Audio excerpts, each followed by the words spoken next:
Halo, salam sehat ya. Di season kali ini saya akan membagikan pengalaman saya ketika menjalani proses persalinan dengan operasi sesarian.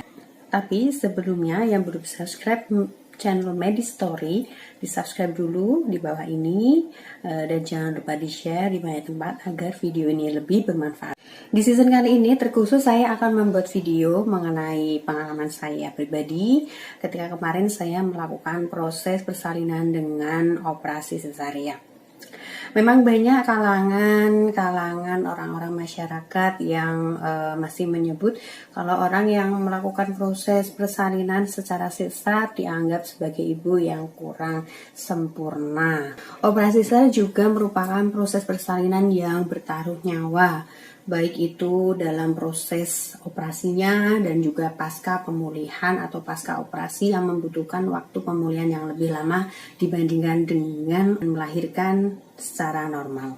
Di video kali ini saya akan membagikan pengalaman saya mengenai fakta-fakta yang saya alami ketika melakukan persalinan dengan cara operasi sesar. Jadi di video ini moms atau ibu hamil yang menjelang persalinan bisa mempunyai gambaran bagaimana proses operasi sesar itu, persyaratannya apa aja, apa syarat-syarat ketentuannya apa aja agar bisa masuk di kriteria operasi sesarian.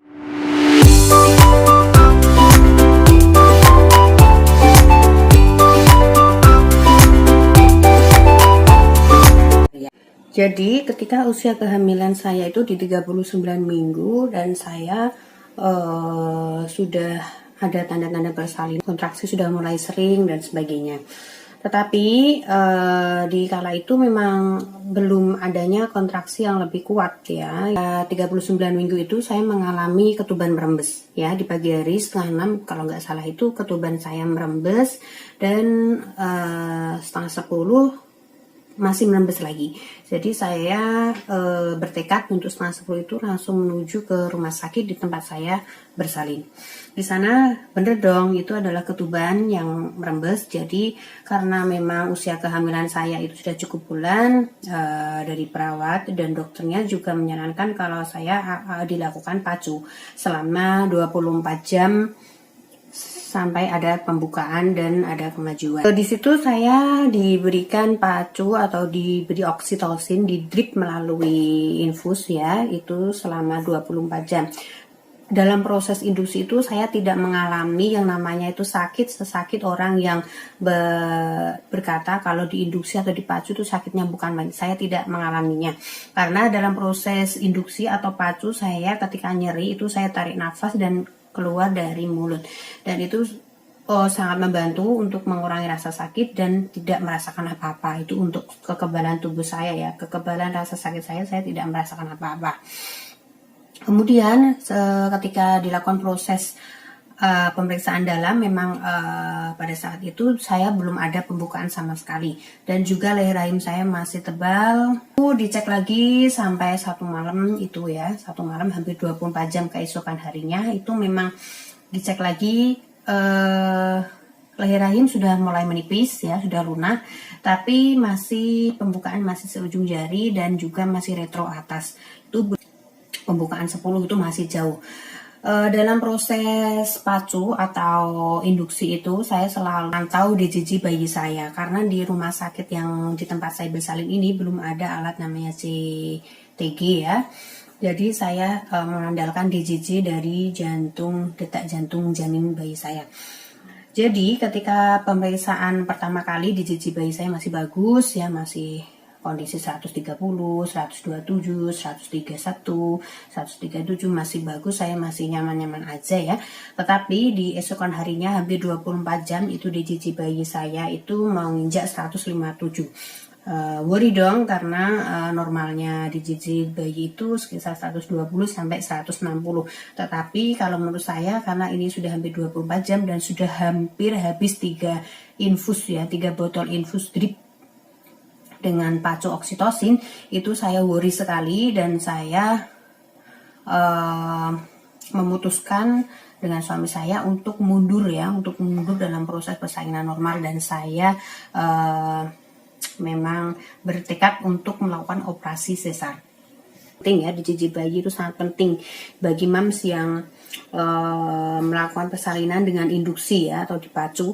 Karena apa? Kalau misalkan dijiji bayi itu bisa tinggi, rendah, itu bisa mengakibatkan fatal ya, bisa fatal distress bayi dalam kandungan, itu bisa menyebabkan komplikasi yang berbahaya sih, yang komplikasi lain ketika bayi itu lahir. Kita mundur dari proses persalinan normal ya, dari induksi itu. Jadi diagnosa saya termasuk gagal pacu ya, tetapi kami memang permintaan sendiri untuk melakukan proses operasi sesar. Sebelum operasi itu dilakukan, jadi dari pihak rumah sakit ya, dari pihak bidan jaganya itu memberikan berbagai lembaran kertas itu adalah ketentuan-ketentuan ketika kita akan melakukan operasi sesar ya, itu persetujuan yang harus disetujui baik itu dari pasien dan juga keluarga. Tanda tangani ya. Jadi saya langsung baca dan saya tanda tangani dan saya siap untuk melakukan operasi sesar. Belum masuk di ruang operasi, saya itu diganti baju dulu ya, baju operasi, kemudian dipasang selang kateter ya di saluran kencing saya dalam proses operasi itu, dan juga persiapan lainnya yang harus disiapkan. Di proses persalinan operasi sesar itu memang tidak diperbolehkan ya, dari keluarga baik itu suami pun itu tidak diperbolehkan masuk di ruang operasi. Karena saya sendirian ya masuk sama perawat OK. Di situ saya sendirian dan sudah pasrah lah di sana dalam proses operasi tersebut. Ruangannya itu sangat dingin sekali, sangat dingin seperti melebihi salju. Prosedur operasi sesar tidak berhenti sampai situ saja setelah bayi itu lahir ya. Jadi dokter harus menunggu obat bius itu mereda ya, untuk memastikan apakah operasi sesar ini berhasil atau tidak. Fakta yang ketiga adalah harus menerima obat bius ya. Obat bius ini kemarin saya diberikan obat bius melalui belakang ya, di punggung tulang belakang. Ketika proses operasi itu saya mengalami sadar, tapi bagian tubuh di bawah dada ini sampai ke bawah itu sudah tidak terasa apa-apa. Rasanya itu dingin ya mati rasa. Tapi saya masih sadar ini lagi dibelah ini perutku. Tapi ketika melakukan proses operasi, dalam proses pembelahan, saya merasakan ada yang golak-galik perut saya ya, seperti bengkel ya, seperti bengkel ya, kayak ada yang gusur-gusur teng seperti itu. Alat-alat dari medisnya itu juga kedengaran saya merasakan ini lagi gunting, ini lagi ambil bayinya. Yang keempat adalah pemulihan pasca operasi yang butuh waktu lebih lama dibandingkan secara normal. Karena apa? Ketika proses operasi itu selesai, jadi ibu pasca operasi itu membutuhkan waktu ya, bisa sampai sebulan bahkan 2 bulan untuk pemulihan.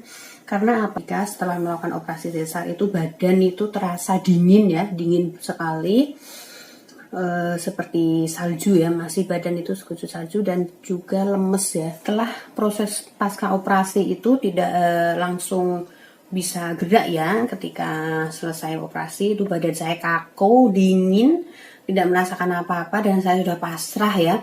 Ketika selesai operasi itu saya merasakan tuh ada yang pahit-pahit ya di leher saya gitu, rasanya kayak melayang ke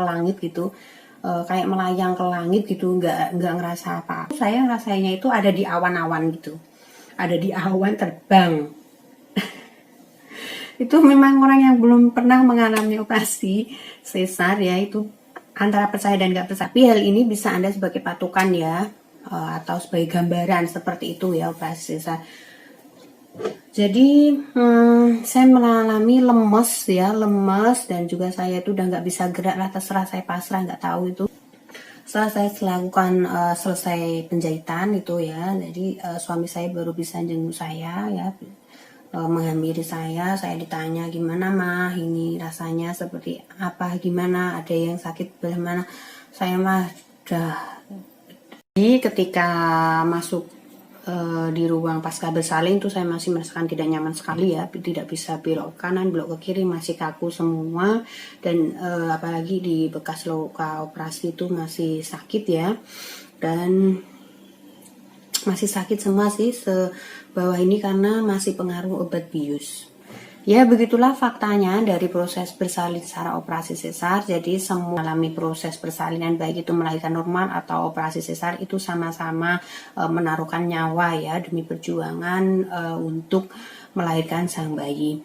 Jadi tetap hormati wanitamu, tetap hormati ibumu, karena memang proses melahirkan itu tidak semudah yang dibayangkan ya. Ada titik keberhasilan, ada titik ketidakberhasilan. Harapannya sih berhasil dalam proses persalinan itu, dan juga diberi kesehatan, keselamatan bagi mams dan juga bayinya.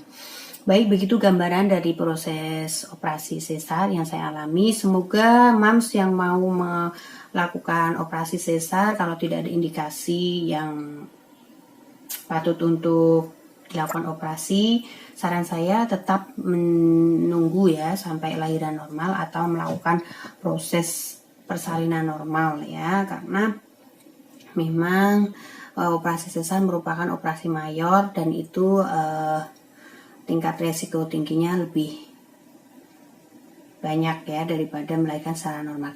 Baik, itu saja video yang saya buat di kali ini. Semoga bermanfaat untuk mam semua yang mendekati HPL ya. Semoga diberikan kelancaran dalam proses persalinan. Jangan lupa di-share video Medistory ini, channel Medistory ini, dan jangan lupa di-subscribe agar lebih bermanfaat untuk di luar sana. Sekian dari saya. Bye bye.